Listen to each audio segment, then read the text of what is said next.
बोले ये गाड़ी जो है ना ये आपको जैन सिकंजी स्टॉल तक लेके जाएगी। वहाँ पर गाड़ी चेंज हुई, मैं वहाँ से उस पे बैठा। ये जो गाड़ी चेंज हुई है ये ड्राइवर वही है और बंदा जो बाजू में बैठा था वहाँ से वो भी वही है, लेकिन एक तीसरा बंदा भी आ गया वहाँ पर। जैसी गाड़ी रुकी, था था था एक राइट से लेफ्ट से दो आदमी ठाक से आए और ये गन।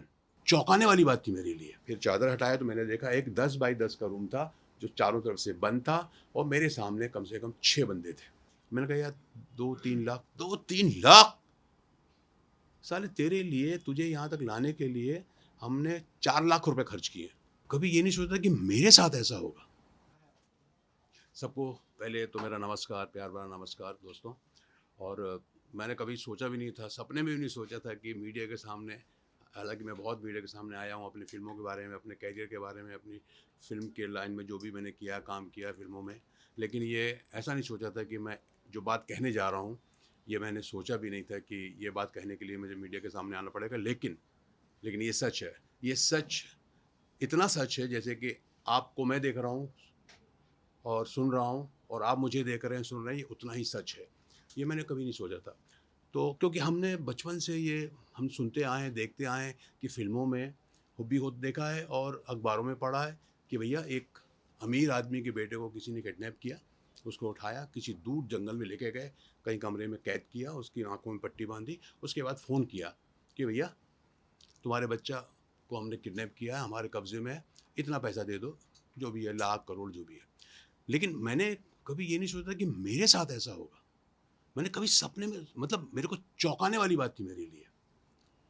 तो ये था किस्सा। अब मैं शुरू करता हूँ कि हुआ कैसे। जैसे कि आप जानते हैं कि हम लोग कैरेक्टर आर्टिस्ट हैं और हमको बुलाया जाता है प्रोग्राम्स के लिए।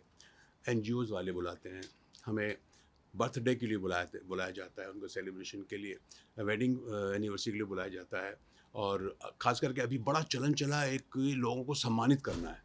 ऐसे लोगों को जिन्होंने अपने अपने क्षेत्र में, अपने अपने फील्ड में नाम कमाया है, तो उनको सम्मानित करना है। तो सर आपको हम एज ए चीफ गेस्ट बुला रहे हैं और आपको आना है, उनको अवार्ड्स देना। अच्छा, ये मेरे साथ पिछले 10-12 साल से कुछ ज़्यादा हो गया था। जैसे कि आप जानते हैं, पता नहीं आप लोगों ने वो फिल्म देखी कि नहीं, मेरी वेलकम। और इसके पहले भी हमें रहे प्यार के और मृत्युदाता और गदर, गदर टू। खास करके वेलकम के बाद जो मेरी फर्स्ट वेलकम आई थी, मेरा ख्याल है कुछ 10-12 साल हो गए हैं उसको। तब से लेकर के मेरी कुछ मुझे ज़्यादा फ़ोन आने लगे थे कि सर ये यहाँ पर आपको चीफ गेस्ट बना रहे हैं, हम आपको, ये बच्चों का स्कूल में कुछ फंक्शन है, वहाँ पर आपको आना है, बच्चों को गिफ्ट देना है, अवार्ड्स देना है, सम्मानित करना है लोगों को। तो इस तरह के मुझे, और हम लोग जाते थे, भाई चलो ठीक है, शूटिंग नहीं है, जाएंगे, ये करेंगे, अवार्ड देंगे और पैसा मिल जाएगा। सबसे मेन चीज़ हमारी होती थी। और जो मेरे साथी कलाकार भी जाते रहते थे, हम लोग कई बार ग्रुप में जाते थे। और कई बार ऐसा होता था कि 2 लोग जा रहे हैं, कई बार ऐसा होता 3 लोग जा रहे हैं, कई बार सिंगल भी होता था, बहुत होता था ऐसा। तो ये यूज्ड टू हो गया था। कभी हमने, मतलब कभी यहाँ तक हो गया था कि कौन। अच्छा, दूसरी बात मैं बता दूँ कि जैसे कि हम फ़िल्मों में काम करते हैं, सीरियल्स में काम करते हैं, तो हमें सब लोग जानते हैं। अब सामने वाला जो है, हम उसको उतना शायद नहीं जानते। ये फैक्ट है। अब हमारे साथ सबसे बड़ा प्रॉब्लम क्या होता है कि हम अकेले जाते हैं। हमारे साथ कोई बॉडीगार्ड नहीं होते, कोई बाउंसर्स नहीं होते, कोई सिक्योरिटी हमारे साथ नहीं होती और हम चले जाते हैं। क्योंकि हम और चले जा रहे थे और इतने सालों से हम कर रहे थे, कभी नहीं हुआ। तो ये जो मेरे साथ इंसिडेंट हुआ था, इसके बारे में मैंने कभी सपने में भी नहीं सोचा था। खैर, तो मुद्दे की बात में आते हैं। ये फ़ोन मुझे आता है अक्टूबर अक्टूबर का लास्ट वीक था और मुझे एक फ़ोन आया, Mushtaq sir, how are you, कैसे हैं आप? तो मैं अच्छा हूँ, कौन बोल रहा है? राहुल सैनी बोल रहा हूँ सर, पहचाना? नोएडा में मिले थे। अब सर मैं हकीकत बता रहा हूँ, और नोएडा में मुझे हाँ कहना पड़ता है, ये हकीकत है। और मैं क्या, मैं सारे लोग ऐसे बोले हाँ हाँ हाँ, हम लोग बोलते हैं ना हाँ हाँ हाँ, या हाँ हाँ पहचान। अब इसके अलावा आप क्या बोलेंगे? हाँ बोलिए बोलिए, क्या बात है? सर एक एक हमारा एक अवार्ड शो है, हमको अवार्ड देना है, लोगों को सम्मानित करना है, उन लोगों को जिन्होंने अपने अपने फील्ड में ऐसा ऐसा काम है। उसमें डॉक्टर्स भी हैं, उसमें आर्मी पर्सन्स भी हैं, कुछ खिलाड़ी भी हैं। तो ऐसे हैं जो अब बुज़ुर्ग हो गए हैं, तो हम उनको सम्मानित करना चाहते हैं। मैंने कहा चलो ठीक है ठीक है ठीक है। मैंने कहा कितने कितने लोगों को कम करना पड़ेगा? सर ऐसे कुछ ज़्यादा कुछ नहीं सर, कम से 25-30 लोग होंगे हैं, और एक छोटा सा गेट टुगेदर है सर, ये होगा, आपको आना है। मैंने कहा यार देखो, ये बताओ तुम्हारा बजट क्या है? तो उसने बोला कि सर हमारा बजट 50,000 का है। नहीं यार, मैंने कहा ये 50,000 तो कम है। वो मैंने कहा कम से कम 1 लाख रुपए होना चाहिए। सर 1 लाख रुपए तो ज़्यादा हो जाएगा, ऐसा है वैसा, आप कीजिए ना कर सर प्लीज़। सर आप हार्डली 1 घंटे में आप स्टेज में नहीं रहेंगे, हार्डली 1 घंटे में आपको हम फ्री कर देंगे। अरे यार मैंने कहा चलो ठीक है, मैंने कहा नहीं यार लेकिन सर, अच्छा मैंने कहा 75,000 कर दें। चल मैं कर दूँगा, करता हूँ, लेकिन 50 तो 100%। तो उसने सर ये बात हुई मेरी, और नेक्स्ट डे, हाँ, नहीं, नेक्स्ट डे नहीं, उसने 4 नवंबर को 25,000 रुपए अकाउंट में डाल दिए। 25,000 रुपए अकाउंट में डाल दिए, और 8 तारीख को मेरी टिकट हो गई बॉम्बे से दिल्ली। 15:45 मतलब पौने 4 बजे की एयर इंडिया की फ़्लाइट भी उसने कर दिया। और उसके बाद उसने जब ये करने के बाद उसने बोला सर आपके पैसे भी आ गए? मैंने कहा हाँ आए तुम्हारे 25,000 रुपए। और बोले आपने टिकट भी मैंने कर दिया। हाँ ठीक है। उसके बाद रिटर्न टिकट भी किया सर उसने नेक्स्ट डे की, मतलब 21 तारीख की 1 बजे की टिकट भी, रिटर्न टिकट भी कर दिया उसने। मैंने कहा ओके ठीक है, ओके। फिर सर हम भूल गए, अब चलो ठीक है चलते रहेगा। And that day the election था उस दिन 20 तारीख को। फिर मेरे को अचानक याद आया, मैंने कहा यार उस दिन तो इलेक्शन है। फिर मैंने टिकट देखा, मैंने कहा पौने 4 बजे की फ़्लाइट है, सुबह में वोट दे के आराम से हम जा सकते हैं, नो प्रॉब्लम। फिर उस दिन हमने, और उसके बाद फिर उसका फ़ोन भी आया, सर याद है ना कल आपको आना है? मैंने कहा हाँ हाँ हाँ हाँ यार। मैंने कहा यार इलेक्शन भी है यहाँ पर। बोले सर आपकी टिकट ही पौने 4 बजे की, वो टेंशन नहीं है। मैंने कहा चलो ठीक है, नो प्रॉब्लम। अब उसके बाद सर हमने तैयारी की सुबह उठ करके, और अपना वोट डालने गए वाइफ के साथ, वोट डाल के आए, और कुछ 2:20 से 25 मिनट में मैं एयरपोर्ट पहुंच गया। वहां जाके पता चला कि फ़्लाइट 1 घंटा लेट है। 1 घंटा लेट है मतलब कुछ पौने 5 बजे का टाइम बता रहा था कि अब फ़्लाइट आपकी 1 सवा घंटा लेट हो गई। मैंने उसको फ़ोन किया, मैंने उसको फ़ोन करके बोला, मैंने कहा यार राहुल, राहुल सैनी नाम बताया था उसने। मैंने कहा राहुल यार ये फ़्लाइट लेट हो गई है, और पता नहीं यार ये कब पहुँचेगी वहाँ, 7 साढ़े 7 बज जाएगा, फिर वहाँ से मेरठ जाना है। सर कोई प्रॉब्लम सही, 1.5 से 2 घंटा लगेगा सर आपको। अरे मैंने कहा नहीं यार, मैं दिल्ली इतने बार आया हूँ, दिल्ली से निकलने में 1-2 घंटा लग जाता है यार, और फिर वहाँ से मेरठ जाना। मैंने कहा 3 साढ़े 3 घंटे से कम नहीं लगेगा, और फिर वहाँ पहुँचूँगा कब मैं यार, 7 10 साढ़े 10 बज जाएगा शो। तो मेरा ये कहने का था यार, वो ये कह दे मुझे कि सर ठीक है फिर बाद में देखते हैं कुछ। लेकिन वो ये कह रहा था कि नहीं, नहीं, नहीं सर आप टेंशन मत लीजिए। आपको तो आपका मैं लास्ट में एंट्री रखूँगा, है ना? आप 11 बजे तक भी आएँगे मेरे पास तो नो प्रॉब्लम, क्योंकि मैं आपको, और ज़्यादा नहीं सर, मैं तो आपको, मैं कहता हूँ 20-25 मिनट में आपको आपको कुछ लोगों को अवार्ड देने के बाद मैं आपको छोड़ दूँगा। ये कहा उसने। तो मैंने कहा चलो ठीक है, एडवांस भी दिया हुआ है, वहाँ जाके पैसा भी मिल जाएगा, और अपने पास रिटर्न भी टिकट है, और अच्छी बात नहीं है, आपने किसी से मतलब कमिट किया हुआ कि हाँ, मैं शो में आऊँगा, तो चलते हैं। अब सर वहाँ मुझसे एक गलती हो गई कि यार मैंने ये नहीं पूछा कि तू होटल कौन-सा किया है तूने? अक्सर क्या होता है सर, हम लोग पूछते नहीं हैं, बोले चलो ठीक है यार, अच्छा ये होटल देंगे, प्रोग्राम में चले जाएँगे। इस तरह से मेरी फ़्लाइट लैंड हुई वहाँ पर कुछ 7 बजे। 7 बजे लैंड हुई, उसके पहले ही उसने मुझे एक नंबर दे दिया था, उसका नाम था मनोज सिंह। उसका नंबर दिया था, सर ये ड्राइवर है जो आपको पिक करेगा, इसका नंबर ये है, जैसे ही आपको लैंड होंगे, तो वो आप उसको फ़ोन कर लीजिए, या ये वो आपको फ़ोन कर लेगा। जब आप, जैसे ही आप लैंड होते हैं, वैसे ही आप मुझे उसको फ़ोन कर लीजिए। बस मैं वहाँ पहुँचा कुछ 7 बज गया था। निकलते-निकलते सवा 7 बज गया, साढ़े 7 बज गया था। फिर मैंने उसको किया कि मैं आ गया हूँ। फिर उसका भी देखा, मैं बात करते-करते मैं बाहर से गेट से निकल रहा हूँ, और उसने हाथ हिलाया कि सर मैं यहाँ पर हूँ। फिर मैं गया, एक गाड़ी खड़ी हुई थी। जनरली हम लोग क्या होता है सर, हम सीधा जाते हैं, दरवाज़ा उसने खोला, मैं सीधा जाके बैठ गया, उसने सूटकेस अपना रखा। हम लोग ये भी नहीं देखते सर कि किस कलर की गाड़ी है, उसका नंबर क्या है, कहाँ देखते हैं सर हम। अंदर बैठकर मैं, सबसे पहला हमारा सवाल जो होता है, हाँ भैया आपका नाम क्या है? मनोज। अच्छा मनोज, ये बताओ यार कितना टाइम लगेगा यार यहाँ से तो उसने बोला सर यहाँ से 2 घंटे 2.5 घंटे में हम लोग पहुँच जाएंगे मेरठ। मैंने कहा, अच्छा चलो ठीक है, ओके। हम बैठ गए सर, गाड़ी स्टार्ट हुई, हम लोग चलना शुरू कर दिया। चलना शुरू किया, कुछ देर के बाद, एक आधे घंटे के बाद उसका फ़ोन आता है राहुल सैनी का। वो कहता है सर ये बैठ गए ना आप? हाँ, आ रहे हैं ना सर? हाँ, हाँ सर मैं बैठ गया हूँ। क्यों, क्या हुआ? मैंने कहा यार देखो यार, मैं आऊँगा, लेट हो जाऊँगा, और आप ज़्यादा टाइम मत लेना। बोले ठीक है सर, आप टेंशन मत। सर एक मैं आपसे बात करना। बोले क्या बात है?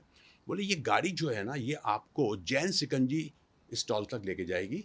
उस मतलब वहाँ है क्या शो? मैंने नहीं बोले वहाँ तक लेके जाएगी, वहाँ से आपको दूसरी गाड़ी पिक करेगी। तो मैंने, अच्छा वहाँ भी मेरे को कुछ शक नहीं हुआ सर, फ्रैंकली स्पीकिंग। होता है कई बार। मैंने कहा क्यों यार ये गाड़ी क्यों नहीं? बोले सर वो गाड़ी वहीं तक हमको मिली है।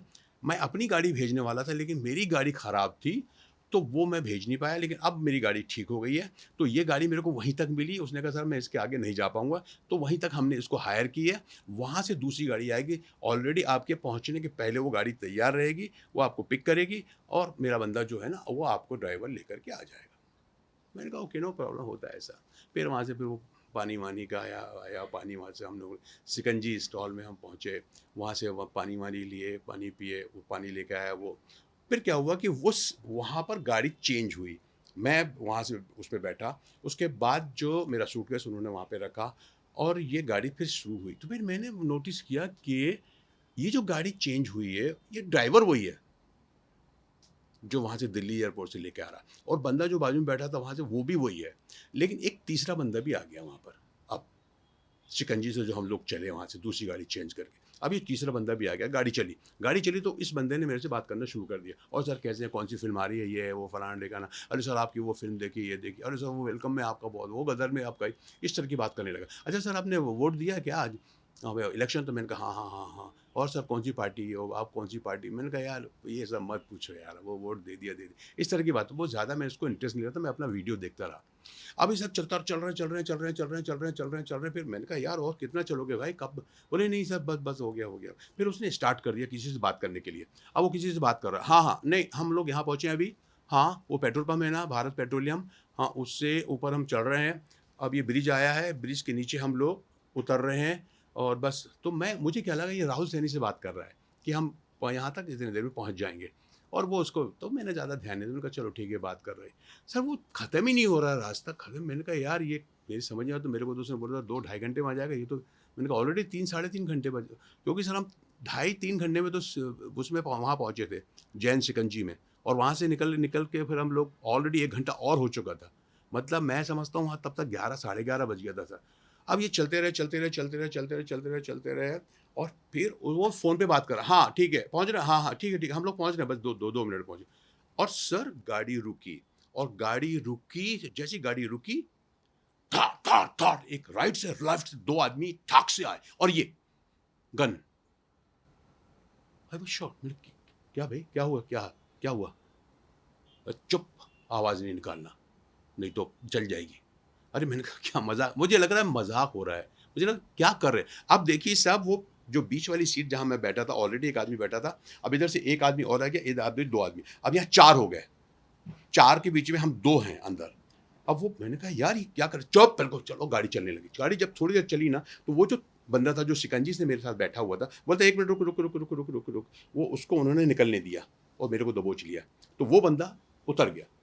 अब हम लोग जो है, मैं बीच में हूँ, और इधर ये है, इधर ये है, सामने वही ड्राइवर जो वहाँ से दिल्ली से लेके आया था, सिर्फ गाड़ी चेंज किया, और वो आदमी। इस तरह से हम लोग वहाँ से चले। वहाँ से चलने के बाद सर उन्होंने मेरे को चलते रहे, और बोले तुम सो जाओ यहाँ पर, बिल्कुल सो जाओ, नीचे हो जाओ, कुछ मत करो। मैंने कहा मैंने कहा बस बात नहीं करो बस। उसके बाद ही स्टार्टेड, लाउड म्यूज़िक चालू हो गया उनका, और आई रिमेंबर वो जो फिल्म स्त्री 2 का जो गाना है, समझे ना, आज की रात हुस्न का मज़ा लीजिए, वो वाला चालू, ठाक ठाक ठाक, फुल साउंड पे उन्होंने शुरू कर दिया। इस तरह उन्होंने के साउंड चलते रहे, और कुछ देर के बाद मेरे को ऐसा लगा कि गाड़ी जो है वो हाईवे पे नहीं चल रही है, बल्कि एक कच्चे रास्ते पे चल रही है।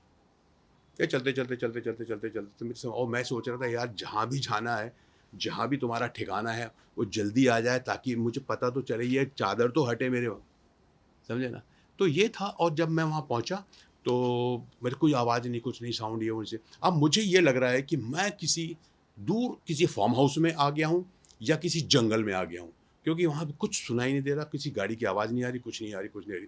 एंड ये समझ लीजिए कि वो 12 बज चुका है तब तक, 12 साढ़े 12 बज चुका था तब तक। और फिर मुझे वहाँ से उतारा गया, उतार के वैसे ही मुझे लाया गया और अंदर ठेला गया, और मुझे ऐसा धक्का मारा उन्होंने, चल अंदर, तो मेरे पैर में चोट भी आई। तो मैंने कहा यार कुछ समझ में नहीं आ रहा कि कहाँ है, कौन है, क्या, सीढ़ी है, सीढ़ी चढ़। फिर उन्होंने मुझे सीढ़ियों से चढ़ाया, और अच्छी तरह मुझे याद है कि कुछ second floor, it was second floor 100%, वो लेकर गया, और दरवाज़ा खोला गया, दरवाजे के अंदर मुझे डाला गया, दरवाज़ा बंद किया गया। फिर चादर हटाया तो मैंने देखा एक 10 बाई 10 का रूम था, जो चारों तरफ से बंद था, और मेरे सामने कम से कम 6 बंदे थे। मैंने कहा क्या चाहते हो आप लोग? बोले चाहना क्या है, बस पैसा चाहिए, 1 करोड़, 1 करोड़ की डिमांड कर दी। मैंने कहा यार 1 करोड़, मैंने कहा आप, ऐसी मेरी है बिल्कुल यही हालत थी। मैंने कहा मैं समझ तो क्या था उनको पैसे, 1 करोड़, मैंने कहा 1 करोड़ तो हकीकत बता रहा हूँ, 1 करोड़ तो मैंने देखा भी नहीं है। अरे तू देखा यार, वो गालियाँ दी हैं उसने जो मैं यहाँ बोल नहीं सकता। ऐसे यकीन मानो यार, 1 करोड़ की तुम बात करते हो, कहाँ है? अबे झूठ मत बोले। तू 40 साल से फ़िल्मों में काम कर रहा है। अमिताभ बच्चन, आमिर खान, सलमान खान, शाहरुख खान, अक्षय कुमार, अजय देवगन, इतने बड़े-बड़े कलाकारों के साथ कम तो काम कर रहा है तू। तू बोलता है कि तेरे पास पैसा नहीं है, हैं? और अभी तेरी वो गदर हिउडी 500 करोड़ उसने कमाए हैं, तो तेरे को 5 करोड़ तो दिए होंगे। अब मैं उनको क्या बोलूँ यार कि 5 करोड़। उनको ये लगता था कि वो सब जो पैसा आता है वो सब आपस में बाँट देते हैं वो। मैंने कहा ऐसा नहीं है भैया, हम लोगों का जो कीमत, हमारी जो प्राइस तय होती है फ़िल्म शुरू होने से पहले जो एग्रीमेंट है उतना ही पैसा मिलता है हमको और उससे ज़्यादा कुछ नहीं है। झूठ मत बोल, ये वो सब। फिर उन्होंने सर वो फ़ोन तो मेरा छीन ही लिया था उन्होंने, पहले वहीं गाड़ी में छीन लिया। सबसे पहले तो उन्होंने फ़ोन ही छीन लिया था मेरा और उसके बाद पूरा चेक किया कि कहीं कुछ है कि नहीं है कि नहीं, वो सब देख लिया था, कुछ था नहीं। आधार कार्ड था यहाँ पे, कुछ पैसे थे 4-5 हज़ार रुपए, वो भी सब ले लिए उन्होंने, समझे ना? और मेरा चश्मा भी वहाँ रह गया, ये सब कुछ, मेरा सूटकेस भी। तो अब वहाँ पर उन्होंने कहा एटीएम कहाँ एटीएम? मैंने कहा नहीं है भाई। देख सूटकेस लाया इसका, फिर उन्होंने सूटकेस लेके आया मेरा। सूटकेस खोला, उसको खोल के दिया मैंने, सूटकेस देख लो। सूटकेस को पूरा छान मारा, कुछ नहीं उसमें, समझे? कपड़े थे बस और कुछ नहीं थे। हमने कहा हमारे पास पैसे की ज़रूरत नहीं पड़ती, 4-5 हज़ार रुपये ऐसे ही रख लेते हैं, अदरवाइज़ जो भी हमको पेमेंट करना होता है, कहीं चाय पी रहे हैं, नाश्ता कर रहे हैं, तो आजकल तो वो जीपे हो जाता है सब, तो वो फ़ोन पे था सब कुछ। तो उन्होंने मेरे से सबसे पहले तो बोला इसका पिन क्या है? मुझे पिन बताना पड़ा। वहाँ पे सबसे बड़ी बात और सबसे मतलब खतरनाक बात क्या होती है कि आप जब किडनैप हो जाते हैं तो पहली बार मुझे लगा कि आप गुलाम हो जाते हैं। आप इतने मजबूर हो जाते हैं कि आप वो जो कहेंगे आपको करना पड़ेगा, नहीं तो पड़ेगी आपको। तो भैया बता दो, और आप गलत नहीं बता सकते। आप अगर पिन गलत बताएंगे तो खुलेगा नहीं वो, इसका मतलब कि झूठ बोल रहा है तू। ले भैया पिन ये है, ये पैटर्न है, कोड क्या है वो भी बताना पड़ेगा आपको। तो वो पूरा देख लेते हैं, उनकी समझ में आता है। अब ये हो गया कि अब पैसे कैसे आएंगे? मैंने कहा 1 करोड़ तो कहाँ से आ जाएंगे मेरे पास? देख लो, अब है ही नहीं मेरे पास, तो कहाँ से लाऊंगा भाई? जनरली हम बहुत कम पैसे रखते हैं ज़्यादातर, लेकिन एक मुझे पेमेंट करना था। एक मेरी बेटी के लिए हमने एक मकान लिया था, जिसके लिए हमको भुगतान के लिए हमने उसको हैवी डिपॉजिट में दिया था, तो उसके लिए एक बैंक में मेरा थोड़ा ज़्यादा पैसा रखा हुआ था। 19 लाख का मेरा उनको पेमेंट करना था, तो वो पेमेंट मैंने बचा के रखा था। तो वो एक था बैंक ऑफ बड़ौदा में, समझे ना? और बाकी मेरे एक बैंक थे, आईसीआईसीआई बैंक था, एक एसबीआई था। एक तो मेरे बेटे ने क्या किया गलती, उसको मैंने हमेशा बोलता था कि यार तुम्हारा जो बैंक का अकाउंट है उसका रजिस्टर नंबर मेरा है, तो तुम कर लो, सारे मैसेज मुझे आते हैं, मुझे तुमको बताने पड़ते हैं। तो उसने किया नहीं था वो, समझे? तो ये आपको मैं बाद में बताऊंगा कि ये कैसे हुआ, समझे ना? अब ये हुआ सर कि अब उन्होंने एंड दे स्टार्टेड, ले ये दारू ला, उनकी दारू शुरू हो गई और शराब पीना उन्होंने शुरू कर दिया। और शराब पीते रहे हो या कुछ खाएगा कि? मैंने कहा नहीं भैया मुझे नहीं, मैं डायबिटीज़ का मरीज़ हूँ। मैंने फिर वो अपनी गोली खाई थी और बोले तू खाओ, चलो इसको दो इसको। तो उनका मैंने कुछ नहीं खाया। मैंने कहा नहीं मेरी बीवी ने मुझे टिफ़िन दिया, वो खाऊँ। कहाँ टिफ़िन, कहाँ है? तो ये मेरे पास एक छोटा बैग था, वो उसमें से फिर मैंने वो निकाला और टिफ़िन निकाल करके मैंने अपना थोड़ा सा जो खाया। खैर मैं तो खाया नहीं गया, फ्रैंकली स्पीकिंग। मैं एक ऐसा कौर लेता, एक निवाला लेता था और पानी पीता था मैं। एनीवे, इस तरह उनका दौर चलता रहा और वो शराब पीते रहे, टाइम बीतता गया और वो ट्राई कर रहे थे कि पैसा कैसे आएगा? हैं, वो एक आदमी जो था, जो थोड़ा बहुत जानकार था इसका, बाकी लोग तो सब मुझे ऐसे ही लग रहे थे। एक था, बोले यार तेरा पैसा कैसे निकलेगा? ये तो ऐसा तो निकलेगा। उनका ये था कि कैसे पैसे आए जो हमारे नाम पे ट्रांसफ़र ना हो, कहीं कैसे किसके कैसे क्या करे, तू कैश कर। अच्छा, उसके बाद उन्होंने कहा एक काम कर सर, एक काम कर, इसको तू सुबह सुबह तू अपनी बीवी को बोलेगा कि मैं यहाँ पर अब शो करने आया था, एक मेरे को प्रोड्यूसर मिल गया है और वो बहुत अच्छा है, मेरा बहुत अच्छा दोस्त है, बहुत बड़ी फ़िल्म बना है, बहुत अच्छा रोल दिया है और मेरे को पैसा भी अच्छा देगा, लेकिन अभी वो तो क्राइसिस में है, उसका पैसा फँस गया है कहीं पर। तो उसको ऐसा करो तुम, मेरा चेक बुक निकालो, उसमें तुम अपना साइन कर लो। और तो दूसरा बोलता है, "भई साइन करेंगे तो कैसे?" बोले, "नहीं, ये इसकी बीवी वो चेक लेकर के मैनेजर के पास जाएगी और ये लोग जितने भी कलाकार हैं ना, सब बैंक वाले छुप इनको बहुत बहुत अच्छी तरह जानते हैं, उनकी बात मानेंगे। तो बैंक वाले को, तो ये मैनेजर को बोलेगा ये मेरे साइन है, आप पैसा दे दो निकाल के।" तो उनका ये प्लान था कि सुबह उठकर बोले अभी कर नहीं सकते क्योंकि रात के 12 साढ़े 12 1 बज गया था तब तक। तो उनका ये था कि हाँ चलो ठीक है, अभी ये काम करते हैं, सुबह ये करेगा वो करेगा, मेरे को कैश चाहिए। तो मैंने बिल्कुल ये भी बोला, मैंने कहा अच्छा, मैंने उनको बहुत कोशिश की। मेरा एक बहुत अच्छा दोस्त जो मेरा फ़ैन भी है, जो गाज़ियाबाद में रहता है, गाज़ियाबाद वहाँ से हार्डली एक 2 ढाई घंटे, 130 किलोमीटर है वहाँ से। तो मैंने उनको ये बोला, क्योंकि मेरा उस वक़्त ये था कि यार मेरे पास जो भी पैसा हो, अगर 5 लाख 10 लाख भी होता ना, तो मैं उसको बोलता कि चलो ये 10 लाख ले लो, मुझे छोड़ दो, समझे? तो लेकिन वो उतना तो था नहीं मेरे पास। तो मैंने कहा यार एक काम करो, मैं आपको कैश दे दूँ थोड़ा, तो छोड़ दोगे क्या मुझे? कैश कितना देगा? तो बोलता है कि कैश। मैंने कहा यार कैश, अब वो एक दोस्त से आप कितना बोल सकते हो? मैंने कहा यार 2-3 लाख। 2-3 लाख! साले तेरे लिए, तुझे यहाँ तक लाने के लिए हमने 4 लाख रुपए खर्च किए। अरे मैंने कहा क्या मतलब? बोले तुझे लाने के लिए जिस आदमी को हमने पैसा दिया है, तेरा तेरा 25,000 रुपये वो दिया, तेरा टिकट आने जाने का किया, और जो हायर किया हमने गाड़ियाँ और ये वो फलाना निकाला, और बंदे को कम से कम 1.5 से 2 लाख रुपए दिया है। तो तेरे पीछे तो हमारा खर्चा हो गया 4 लाख रुपए का, और तू हमको 2 लाख दे रहा है, 3 लाख। अरे यार मैंने कहा और क्या, और कितना दे सकता है? मैंने कहा यार वो दोस्त है। वो कौन है दोस्त? मैंने कहा सिकंदर कुरैशी नाम है उसका, फ्रूट्स की दुकान है उसकी, बहुत फ्रूट्स की दुकान है, जूस पीने वाला बंदे को 5 लाख दे देगा, कैसे हो सकता है? मैंने कहा नहीं, वो देगा, करेगा, इंतजाम करेगा। तो उनका ये भी था। मैंने कहा लेकिन अभी तो 12:30 1 बज रहा है, अभी थोड़ी मैं बोलूँगा, सुबह ही बोल सकता हूँ। तो कुल मिला करके ये हुआ कि चलो भैया अभी ये सुबह ही इसके साथ होगा। तो वो जो 5-6 लोग थे ना, वो शराब पी रहे हैं, पी रहे हैं, पी रहे हैं, पी रहे हैं, पी रहे हैं, और I think it was 1:32 something, ऐसा तो कुछ था, क्योंकि घड़ी मेरे हाथ में बंधी थी। बोले चलो इसको इसको सुला दो यार, इसको सुला दो। मुझे बोलते तकिया दो इसको। अबे तकिया दे, तो कुशन पड़े हुए थे, उसको कुशन नहीं, बड़ा तकिया दो उसको, एक बढ़िया तक बड़ा। मैंने कहा नहीं ठीक ठीक, नहीं नहीं तकिया दो। उसके बाद बोले इसको कंबल ला के दो। उसने कंबल ला के दिया, ओढ़ा दिया मुझे, और मैं भी ऐसा एक कोने में।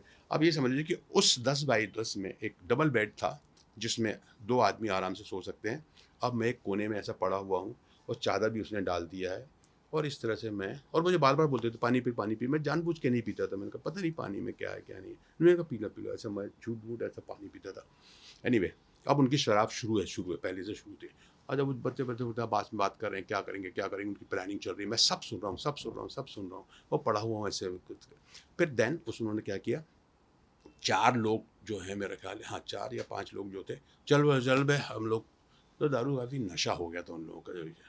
बीच में दोनों का झगड़ा भी हुआ, सॉरी, उन दोनों में से किसी जो मेन थे ना, उनका जो झगड़ा, तू ऐसा कर वैसा कर। बीच में तो यहाँ तक भी हो गया था कि चल छोड़ इनको, जाने दे, पैसा वैसा मुश्किल है। उनको ऐसा लगने था पैसा शायद इससे ना मिल पाए हमको।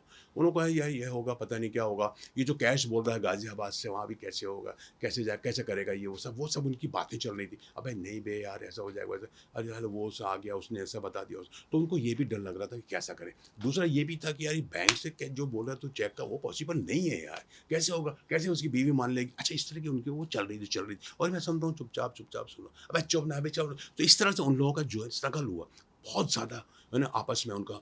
और वो एक दूसरे को मारने भी लगे थे वो दोनों, मैंने देखा, समझे। तो मैं इसका मुड़ गया, मैं घबरा गया। बोले तू चल चल जा, हम लोगों का चलते रहता है ये, ऐसा मत समझना कि हम लोग झगड़ा कर रहे हैं ये वो सब। चलो ठीक है। फिर मैं जब अपना सुबह सो गया, फिर वो पीते रहे। फिर कुछ 3:30-4 बज गया था। वो जो 4-5 लोग थे, वो जो है चले गए, बोले हम जा रहे हैं। तो मुझे लगा कि ये लोग नीचे जाएंगे, क्योंकि वहाँ पे सोने की जगह नहीं थी। 2 लोग रह गए, 2 लोग रह गए। एक जो मुझे लगता था कि उनका बॉस जैसा था, जो बहुत ज़्यादा टॉर्चर कर रहा था, गालियाँ दे रहा था, और एक और उसके साथ था, वो रह गए। उसके बाद वो दोनों पी रहे हैं, आपस में उनकी बात चल रही है। मैंने इतना सुना है, लास्ट में उसने बोला सुन, ताला मार दे, ताला मार दो। बोले हाँ भैया भैया, मार दूंगा, टेंशन लो। और वो उठा, उसने वो उसी रूम की ऐसी चिटकिनी जो थी उसको ऐसे चढ़ा दी। वो लोग जाने के बाद ऐसे सीढ़ी मैंने देख रहा हूँ ऐसा पुल से, वो सिटकिनी उसने ऐसा चढ़ा दी। उसके बाद फिर आकर के फिर पीने लगा। तो मैंने देखा कि वो बाहर नहीं गया है। मुझे क्या लग रहा था, इसको बोल रहा है कि ताला मार दे, ताला मार दे मतलब या तो बाहर जाके रूम से बाहर ताला मार, अंदर तो मारेगा नहीं, उसमें नहीं था, वो लैच नहीं था वहाँ पर। तो वो आकर के फिर पीने लगा। ये चलता रहा सर, और ये टाइम जा रहा है, और मुझे मालूम है कि मैं किसी जंगल में या किसी फार्म हाउस में हूँ। मेरा क्या होगा, मतलब आप सोच नहीं सकते कि मैं अपने अल्लाह को याद कर रहा हूँ और सोच रहा हूँ कि अल्लाह बस मदद मदद मदद। इसके अलावा मेरे पास कुछ भी नहीं था, कुछ भी नहीं था मेरे पास। और मेरी जो हालत थी, जो मेरी कैफियत थी, मैं आपसे कह नहीं सकता। मैं इतना डरा हुआ, दहशत में था कि मैंने कहा मेरी जान जाएगी, पता नहीं शायद पैसे लेके भी ना छोड़ें। फिर मेरे को सारी चीज़ें वो याद आ रही हैं कि पैसा लेते हैं फिर भी मार डालते हैं कि कहीं ये जाएगा तो पुलिस में रिपोर्ट कर देगा, ये है वो फलाना ढिकाना। तो बहुत बहुत डरा हुआ था, बहुत दहशत में था मैं, और बस अपने अल्लाह को, अपने ऊपर वाले को याद कर रहा था। 4:30, 5, 5:30,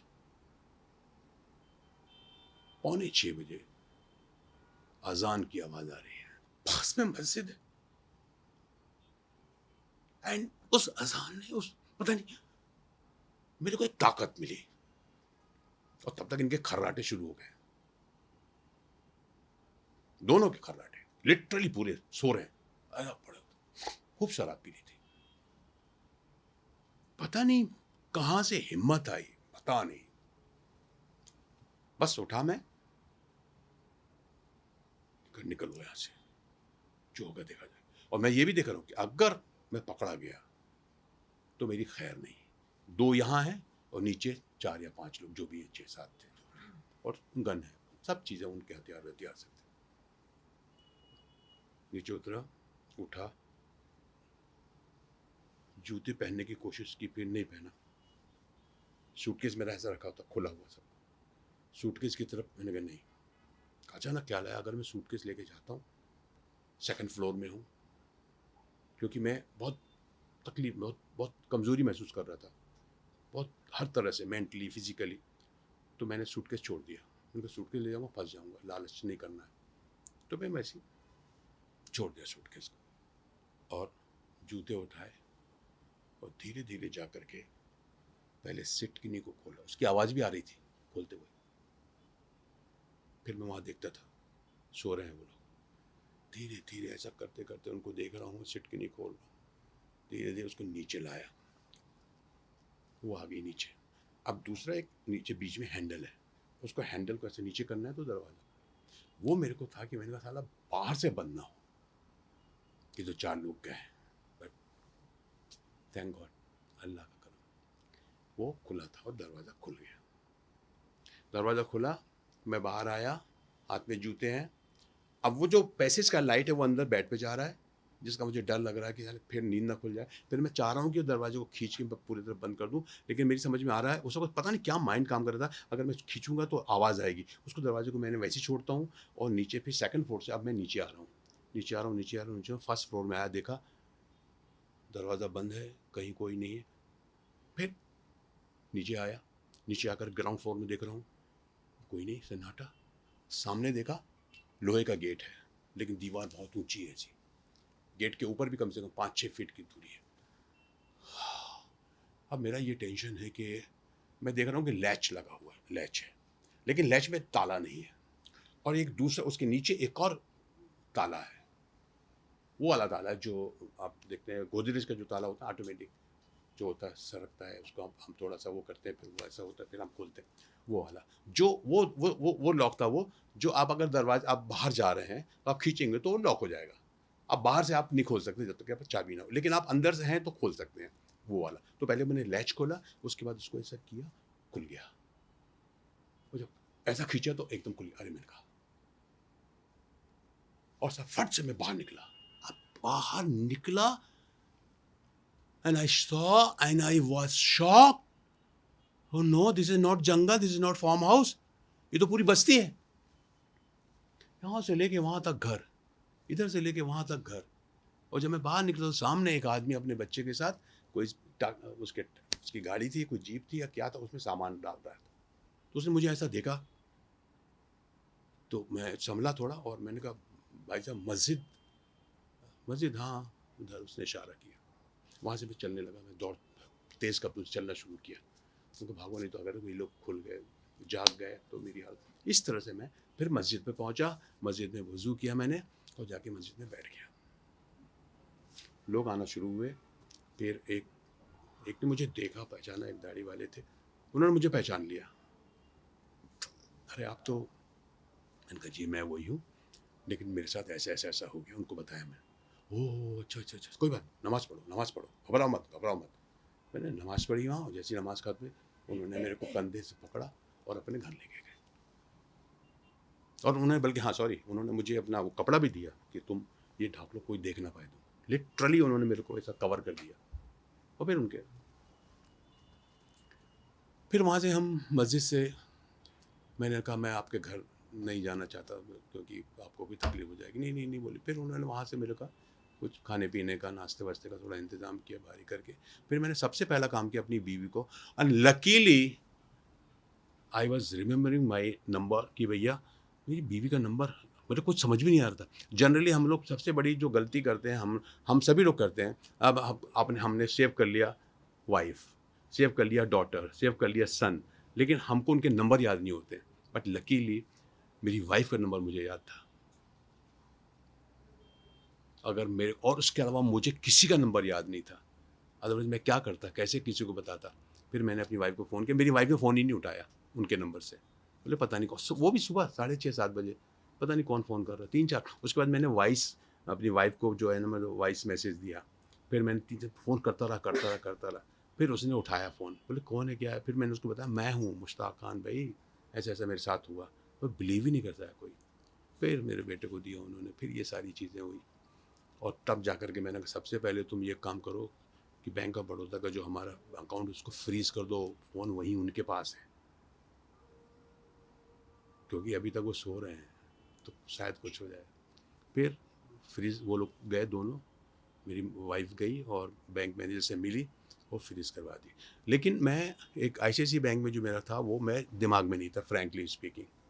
और ये जो SBI का जो मेरा अकाउंट था, जिसमें मेरे बेटे ने अपना मेरा नंबर दे दिया था, और वो भी शायद बहुत ज़्यादा उसको ट्रांजेक्शन उसके नहीं हो रहे थे। बस वो 2 बैंक का हम लोग नहीं कर पाए, समझे ना। तो उसके बाद फिर मैंने हमारे फैमिली मेम्बर हैं जो मिस्टर सिकंदर कुरैशी, गाज़ियाबाद रहते हैं। मेरी वाइफ को मैंने बोला तुम उनका भी नंबर देखो, तुम्हारे पास है ना? हाँ बोले उनका उनका तो उसके पास तो उसकी वाइफ का भी था, उनका भी था। वो भी नहीं उठा रहे थे सुबह-सुबह। फिर बड़ी मुश्किल से उन्होंने भी फिर वही वैसे ही किया मेरी वाइफ ने, और मुझे नंबर दी। तो फिर मैंने इनके नंबर से फ़ोन लगाया। मैंने कहा भाई ऐसा-ऐसा हो गया है। एंड वो आदमी उसी वक्त गाड़ी लेके निकल पड़ा गाज़ियाबाद से। और उसने तो सबसे उसने मुझे बोला भी रिपोर्ट। मैंने कहा भाई मैं प्लीज़ मुझे इस वक्त मुंबई छोड़ दो यार आप, मैं नहीं जा सकता। और वहाँ गाज़ियाबाद आकर के उसने देखा मेरी हालत, तो बोले नहीं सर आप अभी बिल्कुल नहीं जाएंगे। वो मेरा बहुत बड़ा फ़ैन है वो। आप उसने मेरे अपने घर पे रखा। बोले सर आप बिल्कुल नहीं जाएंगे, आप यहाँ रहिए, खाना वाना खाइए, मैं सलमा जी को फ़ोन कर देता हूँ, भाभी जी को फ़ोन कर देता हूँ, ये वो सब उसने अपने पास ही रखा सर। और उसने ही मुझे सारा कुछ किया। ये जो फ़ोन आप देख रहे हैं ये उसी का फ़ोन है। उस सिम का, मेरा सिम उसने चेंज करवाया गैलरी में जा कर के वोडाफ़ोन की। और उसके बाद मेरा चश्मा बनवाया उसने नया वहीं पर, और पैसे वैसे दिए और खाना वाना खिलाया, ये सब किया। और बोले सर देख लो आप। मैंने कहा नहीं यार मैं जाना चाहता हूँ, मैं जाता हूँ। इस तरह मैं वहाँ पर रह कर के एक दिन, दूसरे दिन मैं वहाँ से फिर दिल्ली आया छोड़ने के लिए मुझे वो, और दिल्ली से मैं यहाँ पर आया। अब ये हो गया कि मैं चाहता था, लेकिन मेरी वाइफ जो है ना, मेरी वाइफ चाहती थी कि मैं चाहता था कि 2-3 दिन के बाद संभल जाऊँगा तो मैं वहाँ, यहाँ सबसे पहले हाँ, किसी ने मुझे कहा कि आप मुंबई जाकर के आप रिपोर्ट कर देना। लेकिन हमें जब पुलिस स्टेशन गया ना, तो मुंबई वालों ने बोला कि भाई यहाँ आप रिपोर्ट करने से कोई फ़ायदा नहीं है, आप बेटर ये है कि आप वहीं जाइए तो ज़्यादा अच्छा है, यहाँ पे तो कोई फ़ायदा नहीं है। क्योंकि आपका आपका केस जो है या तो दिल्ली पुलिस या मेरठ पुलिस या बिजनौर पुलिस, जहाँ आपको रखा गया था। मैं इतना डरा हुआ था, ऐसी दहशत में था, जो मेरी सिचुएशन फिजिकली एंड मेंटली आप बिलीव नहीं करेंगी। और मुझसे ज़्यादा वो शख्स डरे हुए थे जो इन्होंने मुझे वहाँ तक पहुँचाया, जो मुझे मिले थे वहाँ पर। उन्होंने मालूम है क्या बोला, आप बिल्कुल कुछ मत कीजिए, आप यहाँ से निकल जाइए। जो आदमी मेरा चेहरा ढक रहा है, छुपा रहा है कि देख ना ले, वो कैसे बोलेगा। वो चाहते थे कि आप यहाँ से जितनी जल्दी हो सकता है निकल जाएं। और आप बिलीव कीजिए, उन्होंने मुझे ना ला करके घर से एक जीन्स, उनके बेटे का जीन्स ला के दिया, शर्ट ला के दी, एक जैकेट ला के दी, समझे ना। और मुझे ये वो जो होता है ना ठंड में जो पहन, जब पूरा यहाँ तक डर जाता वो, और मास्क ला के दिया ताकि कोई मुझे पहचान ना सके। उनका ये था कि ये बहुत ही ख़तरनाक लोग हैं, गिरोह हैं, और इस तरह की वारदात होती रहती है यहाँ पर, मर्डर कर देते हैं, किसी को पता नहीं चलता, ये वो सारी चीज़ें थी। तो एक तो मैं खुद डरा हुआ, और जब उन्होंने इस तरह की बात की तो मैं और भी डर गया। मुझे उस वक्त सिर्फ ये था कि मैं किसी तरह यहाँ से भाग जाऊँ, फ्रैंकली स्पीकिंग। बिल्कुल नहीं, या तो हो सकता शायद शायद मैं इतनी मेरे में वो होती या ताकत होती, या फिर मैं इतना डरा हुआ नहीं होता, या मेरा भी माइंड उस तरह का होता कि यार देख लेंगे कुछ होगा, तो शायद मैं सीधा पुलिस स्टेशन जाता। उन्होंने बताया कि 1,04,000 उन्होंने बरामद भी किए हैं, लेकिन अब वो अपना उनका वैसे तो मुझे देंगे नहीं, वो तो पूरा वो वहाँ जाएगा पैसा, उसके बाद शायद वो बाद में हम अगर उनको कर रहे हैं अपनी अपील करें तो हो सकता है शायद हो। लेकिन उन्होंने क्या किया कि अब मेरा फ़ोन तो उनके पास था, जैसे कि मैंने ये जो अकाउंट मैंने फ्रीज़ कर दिया था, तो वो तो नहीं निकल सकता था ना वहाँ से पैसे। लेकिन उन्होंने अब एक उनको कोई जानकार मिल गया होगा, जो कि उन्होंने बिना बिना उसके भी उन्होंने पैसे निकाल लिए मेरे। 21 तारीख को, ये बता रहा हूँ आपको, 21, 22, 23, ये क्या होता है, गैलरी में हम लोग गए थे, जब मेरे को जैसा आपको भी मालूम होगा, जब सिम मुझे दिया उन्होंने, तो उन्होंने कहा साहब आप फ़ोन कर सकते हैं, लेकिन आपका जो है ये सारी चीज़ें, जो सिस्टम जो है वो 24 घंटे के बाद आपका वो एक्टिव होगा।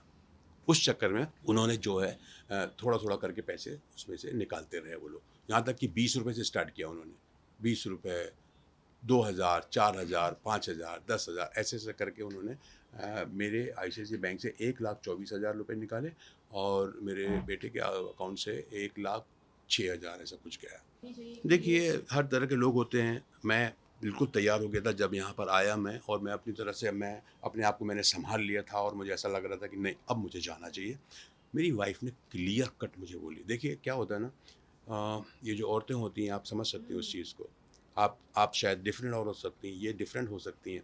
तो मेरी वाइफ़ ने क्या सोचा कि कोई ज़रूरत नहीं है अभी, कहीं कुछ करने की ज़रूरत नहीं, तुम बच के आ गए। एक ही वर्ड था उनका। जब मैं बॉम्बे पुलिस में गया था ना यहाँ पर ओशीवारे में, जब मैंने बताने की कि चलो यार मेरी रिपोर्ट लिख लो, तो उन्होंने ये बोला कि हम रिपोर्ट आपकी लिख दें, बेटर ये है कि आप लोग वहीं जाएँ, या किसी बंदे को भेज दें वहाँ पर जो भी तहरीर लेकर के बयान दे दे। तो उसने मालूम है क्या, उसने बोला यार आपका तो बिल्कुल यकीन नहीं होता, ये कैसे हो सकता है?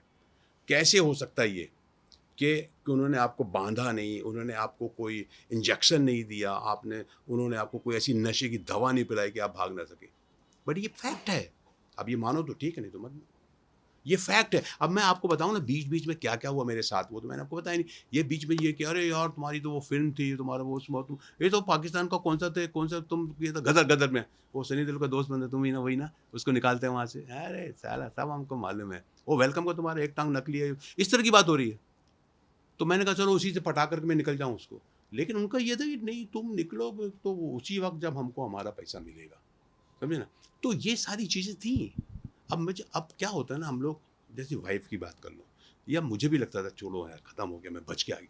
तो वाइफ़ का सबसे बड़ा ये था कि भैया ये बच के आ गए हो तुम, बाकी सब भूल जाओ। सीधी-सी बात। लेकिन फिर भी मेरा ये था कि नहीं, मैं रिपोर्ट तो करना चाहिए। तो इसलिए मैं मुंबई पुलिस में गया हूँ।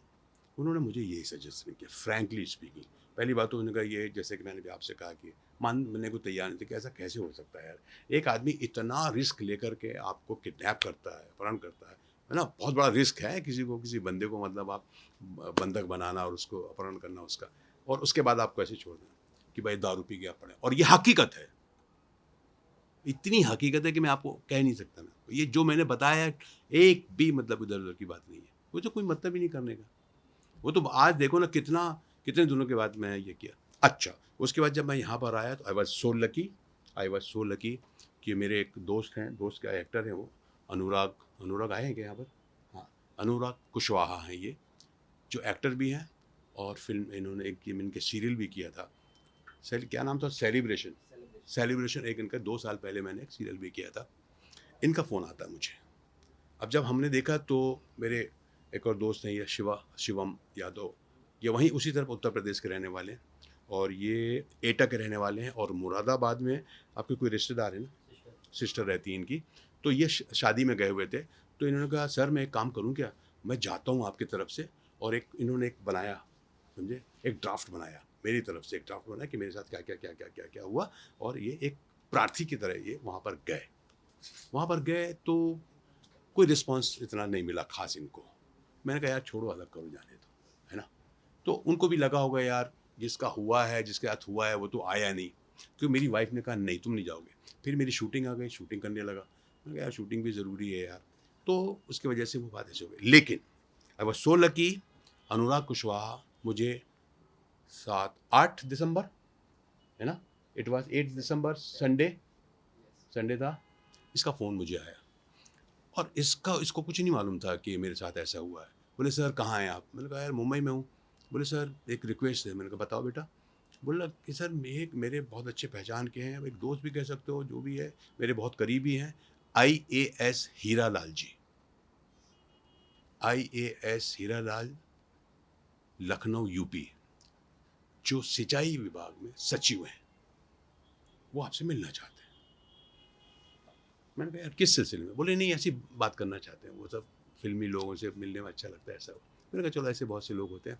और मैंने कहा कहाँ ठहरे हैं? तो एक्चुअली क्या था, बिल्कुल मैं ओरेटल ओरिटल होटल है यहाँ पर, अपना सिटी मॉल के सामने एक अंदर गली जाती है, टी सीरीज़ के पास में एक होटल है, वहाँ पर वो रुके हुए थे। अरे मैं तो घर के पास है मेरे को, चल ठीक है मैं आता हूँ। फिर मैंने इसको बोला यार सुन अनुराग, ऐसा ऐसा ऐसा है, ऐसे ही है। क्योंकि मेरे को ये मालूम कि मैं IAS एडमिनिस्ट्रेशन बहुत बड़ी पोस्ट होती है सर, बहुत बड़ा ऑफिसर होता है वो तो। मैंने कहा यार देख ऐसा ऐसा मेरे साथ हो गया, कुछ प्रॉब्लम हो गया। तो उस बोला अच्छा सर आइए, आप आइए। तब तक इसने हीरालाल जी को मेरे को बता दिया। ये हीरालाल जी, ये इन्होंने बुक लिखी है डायनामिक DM। ये बहुत ही स्ट्रांग आदमी, बहुत बढ़िया आदमी है। इनसे मेरी मुलाकात हुई होटल में, और इन्होंने कोई ऐसी वैसी बात नहीं करी। बोला ये बताओ तुम्हारे साथ हुआ क्या? और मैंने जो आपको बताया वो बताया। अच्छा। मैंने कहा सर मेरा एक आदमी बंदा गया भी था। बोले नहीं यार ऐसा नहीं होता है। चलो ठीक है कोई बात नहीं। फिर उन्होंने एक फ़ोन लगाया किसी को, उन्होंने फ़ोन लगाया और पूछा कि ये बताओ यार बिजनौर SP कौन है? तो वहाँ से उनको पता चला कि भाई वो अभिषेक झा है। बोले उनको फ़ोन लगाओ, उनको बोलो IAS साहब हीरालाल जी बात करना चाहते हैं। सर 2 मिनट में SP का फ़ोन आया और उन्होंने वही बात मेरे सामने बोली कि यार तुम्हारे स्टेट में क्या हो रहा है? बोले सर क्या हो गया? बोले फिल्मी कलाकारों को अपहरण हो रहा है, किडनैप हो रहा है। ये कितनी शर्म की बात है यार, हमारे स्टेट की बात है ये। ऐसे यूपी में कौन कलाकार तुम्हारे पास यहाँ पर आएगा, बदनाम कर रहे हो। और इसका इसके लिए क्या बात कर रहे हो? हाँ और ऐसा हो क्या हुआ सर, ऐसा यही है वो फलाने का। और सर उसके बाद उन्होंने 1 मिनट सर उनका नाम बताइए और नंबर दीजिए, मैं उनसे बात करूँगा। उन्होंने मेरा नंबर दिया SP को। सर अभी मैं मीटिंग में है, मैं थोड़ी देर के बाद उनको फ़ोन करता हूँ, आप टेंशन मत लीजिए। करेक्ट 1 घंटे के बाद मेरे को SP का फ़ोन आया, SP अभिषेक झा का, बिजनौर से। सर मैं अभिषेक बोल रहा हूँ, SP बिजनौर। मैंने कहा हाँ सर मैं मुश्ताक खान। हाँ बोले ये क्या है आपका मसला, क्या प्रॉब्लम है आपका? मैंने उनको फिर बताया सारी चीज़ें। ओके नो प्रॉब्लम, घबराइए मत आप, 1 घंटे में मेरी टीम आपको कॉन्टेक्ट करेगी। और एग्जैक्टली 1 घंटे के पहले ही संग्राम सिंह जो वहाँ के CEO हैं बिजनौर, उनका फ़ोन आ गया मुझे, उनको मैंने पूरा डिटेल दिया और वो टीम जुट गई। तो हीरालाल जी के फ़ोन से कह सकता हूँ मैं बहुत ज़्यादा मतलब मुझे मदद मिली, और उसके बाद काम शुरू हो गया। और उसके बाद अभिषेक झा, संग्राम Singh CO city, mister Uday Pratap जो वहाँ के इंस्पेक्टर हैं, सचिन मलिक वो परवीन मलिक, ये लोग सब जो है पूरी टीम इनकी जुट गई। और आप बिलीव करेंगे उसके बाद इन्होंने बहुत ज़बरदस्त काम किया, बहुत जल्दी काम किया। और उसके बाद मेरी शूटिंग थी इंदौर में, मैं चला गया। फिर मुझे इंदौर में इनका मैसेज मिला कि सर आप जो है ना आपको आना पड़ेगा शिनाख्त के लिए, और आप यहाँ एक बार आपको आना ही पड़ेगा। फिर वहाँ से फिर मैं 14 तारीख को शूटिंग से मैं 14 तारीख को चला गया बिजनौर, दिल्ली गया। दिल्ली से मेरे दोस्त आ गए, सिकंदर भाई, उन्होंने मुझे लेकर के बिजनौर गया। इस तरह हम लोग बिजनौर जा कर के उन्होंने पूरा मुझे बताया, टीवी में बताया ये लोग पकड़े गए। तब तक 4 लोग पकड़े गए थे, मुँह पे कपड़ा था, लेकिन उन्होंने मुझे टीवी में बताया ये है। मैंने कहा हाँ सर ये सब था। ऐसा हुआ। उसके बाद फिर मैंने एक वीडियो बाइट भी दिया वहाँ पर, उनकी तारीफ़ भी की कि आप लोगों ने इतनी जल्दी ये किया। मुझे उम्मीद नहीं थी, मुझे बिल्कुल उम्मीद नहीं थी कि ऐसा इतनी जल्दी होगा। और फिर उसके बाद वो अभी तक मुझे अपडेट कर रहे हैं। फिर ये 4 लोग पकड़े गए थे। उसके बाद पाँचवा कोई भाग रहा था, कुछ था, तो गोली मारी थी पैर में, वो भी उन्होंने बताया वीडियो। फिर आज उनका फिर फ़ोन आया था, आकाश उर्फ गोला करके कोई, उसको पकड़ा उन्होंने, उसका मुझे उन्होंने फ़ोटो दिया कि इसको भी हमने गोली मार के पकड़ी हमारी। और इस तरह से 2 या 3 अभियुक्त जो भी आप आरोपी वो अभी बाकी हैं। देखिए सर ये सब होने के बाद तो जो मैं सोचता हूँ और जो मैं करना चाहता हूँ, या लोगों ने मुझे जो कहा है, या पुलिस की तरफ से मुझे कहा गया है कि सबसे पहले तो जो भी जैसे भी ऐसा फ़ोन आता है तो आप उनसे पूछो कि भैया तुम मेरा आधार कार्ड मांग रहे हो टिकट के लिए, आप अपना आधार कार्ड दो पहले, कि आपका आधार कार्ड आना चाहिए, आपका उसमें एड्रेस वगैरह सब, आधार कार्ड अगर आ जाता है तो सब कुछ जाएगा। ये जो प्रोग्राम है ये कहाँ कर रहे हो आप? तो बोले कि साहब ये प्रोग्राम हो रहा है यहाँ-यहाँ, आप उनका एड्रेस दीजिए, उनका पता दीजिए। उसके बाद अगर हो सके और बल्कि करना चाहिए कि उस एरिये के पुलिस स्टेशन में आपको इन्फॉर्म करना चाहिए कि साहब यहाँ ऐसा-ऐसा एक शो हो रहा है, मुझे बुलाया जा रहा है, मैं वहाँ पर आ रहा हूँ। ये होना बहुत ज़रूरी है। और अगर हो सके और पॉसिबल हो सके तो अगर आप इस तरह के प्रोग्राम में जा रहे हो मेरे साथियों, तो ये कोशिश करो कि आप जब एयरपोर्ट में जाते हो तो आप उनकी गाड़ी में मत जाइए। उनको ये बोलो कि भैया मेरा वहाँ पे दोस्त है, या मैं ओला करके आ जाऊँगा या कुछ भी करके आ जाऊँगा, जो भी उसका पेमेंट होगा, जो भी उसका बिल बनेगा, मीटर होगा, वो आप दे देना। और मुझे होटल का बता दीजिए और होटल का पता लीजिए, क्योंकि आपको डेफ़िनेटली होटल देते हैं, हर कोई देता है होटल। होटल का मुझे पता बताइए, होटल में हो सके तो उसका नंबर भी मिल जाएगा आपको। उस होटल के वाले को फ़ोन कीजिए, क्या मेरे नाम का इस तरह का रूम कुछ बुक है या नहीं है?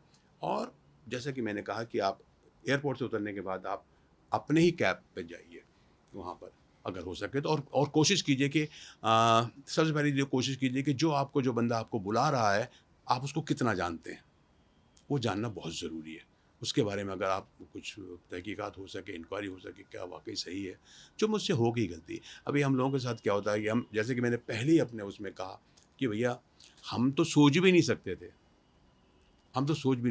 वैसा हुआ। तो किसी के साथ ऐसा ना हो, तो अलर्ट हो जाएँ, सब कुछ समझ जाएँ। और मेरे को सबसे अच्छी बात हमारे हीरा लाल जी की ये लगी, उन्होंने सबसे ज़्यादा फ़िक्र जो है इस बात की कि यार मेरे स्टेट में ऐसा ना हो कि कल को यहाँ पर आने को कोई डरे। तो इसलिए उन्होंने इतना वो किया। और मैं बिजनौर पुलिस का मैं शुक्रिया अदा करता हूँ, ख़ास करके अभिषेक जी का, संजीव वाजपेयी जी का, संग्राम जी का और उदय प्रताप जी, जो हमेशा मुझे अपडेट करते रहते हैं, सचिन मलिक और प्रवीण मलिक का। उन्होंने बहुत तत्परता दिखाई और वो पूरी टीम उनकी जो इसमें लग गई, उसके लिए बहुत-बहुत शुक्रिया।